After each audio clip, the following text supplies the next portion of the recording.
नमस्कार। आगु डिसेम्बर 25 बड़ दिन आसूची जेहेतु बुधवार पड़े समेत आइंष खाया पसंद करेंगे। चलतु देसी कंचा मटन तरकारी बनवा जहाँकि जल्दी हो खाया बढ़िया लगे खाई परिवार सहित निश्चिंत एंजॉय करेंगे।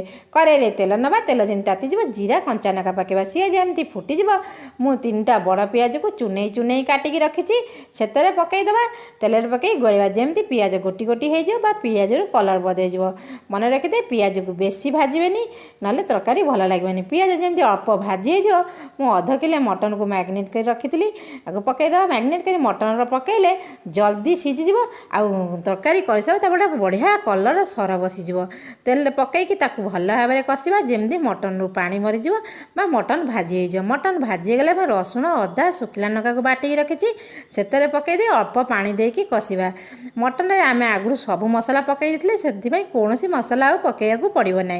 मटन जमी भाजी हो तेल से बाहरी मुझे 2टा आलू काटिकी रखी से पकईदे आपन चाहिए आलू न पकई पारती पकईकि अल्प समय कषा जमी सी कषि हो आवश्यकता अनुसार पानी देकी भल भाव में गोलेवा पानी आप कम बेसी करें गोलेकी घोड़े सीझापी छाड़देवा। देखो मटन तरकारी होगला खाइबे कि मो चैनल को सब्सक्राइब जमा ही भूलें। कमेंट रे केमिति लागला निश्चिंत जनइबे।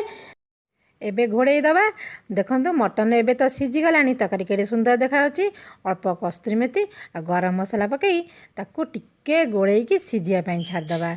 मटन तरकारी केमिति लागला निश्चिंत कमेंट रे जनइबे। खाइबे परिवार सहित मजा नेबे। बाय।